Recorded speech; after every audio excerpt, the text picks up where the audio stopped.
Bismillahirrahmanirrahim. Today we are going to learn about the factors of production. There are 4 factors of production.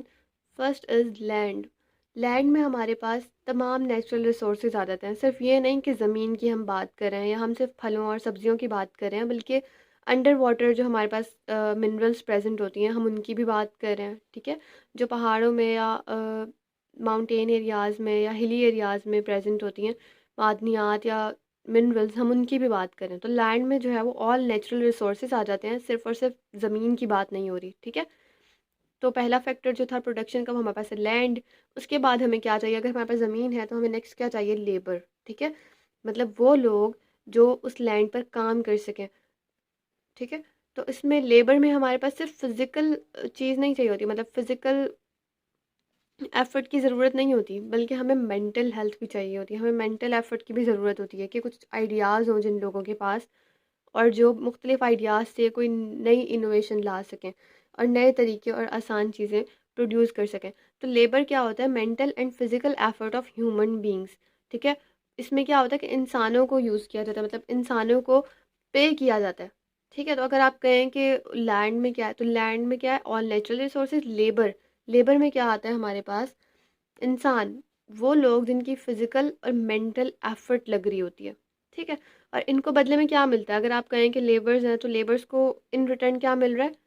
Money मिलती है. और इनकी money को या इनकी उजरत कहते हैं हम, और उजरत को हम इंग्लिश में कहते हैं वेज. तो अगर आपसे कोई पूछे कि लेबर्स को इन रिटर्न में क्या मिल रहा है, तो इनको वेजेस मिल रही हैं. ठीक है, मतलब इनको उजरत मिल रही है, पैसे मिलते हैं काम करने के. उसके बाद नेक्स्ट हमारे पास क्या आता है? कैपिटल. ठीक है, कैपिटल में हमारे पास क्या? अब देखिए, हमारे पास लैंड है, हमने लेबर्स ले लिए, चले हम उनको वेजेस दे देंगे, हमने कुछ लेबर्स हायर कर लिए. उसके बाद हमें किस चीज़ की ज़रूरत है? इक्विपमेंट्स की. वो इक्विपमेंट्स जिनसे हमने लैंड पे काम करना है, तो उन इक्विपमेंट्स को, उन टूल्स को, या फैक्ट्रीज या जगह जिसको हम कहते हैं गुड्स को जो प्रोड्यूस करनी है हमने, उनको प्रोड्यूस करने के लिए हमें कुछ चीज़ें भी तो चाहिए ना, कोई इक्विपमेंट्स, कोई टूल्स. उन चीज़ों को प्रोड्यूस करने के लिए हमें क्या चाहिए?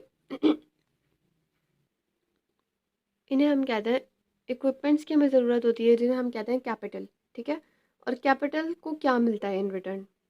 इन रिटर्न उनको मिलता है इंटरेस्ट. ठीक है, इंटरेस्ट मिलता है कैपिटल्स को.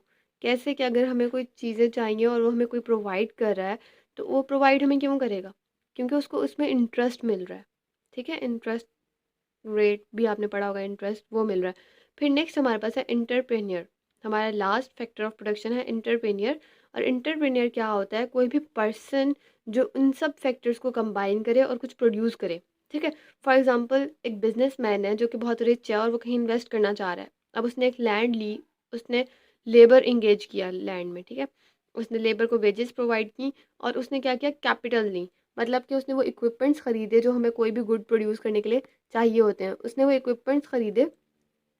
तो उसने क्या किया? इन शॉर्ट हम कह सकते हैं उसने ऊपर वाले तीनों फैक्टर्स को कंबाइन कर दिया. उसने लैंड ली, लेबर ली, उसने कैपिटल लिया. ठीक है, और उन इन तीनों को यूज़ करके उसने कोई ना कोई चीज़ प्रोड्यूस की. ठीक है, उसने कोई चीज़ प्रोड्यूस की, तो इसको, ऐसे बंदे को या एक ऐसी ऑर्गेनाइजेशन को हम कहते हैं एंटरप्रेन्योर. और अब हम कह सकते हैं कि भाई इसको बदले में क्या मिला? तो एंटरप्रेन्योर को रिटर्न में मिलता है प्रॉफिट.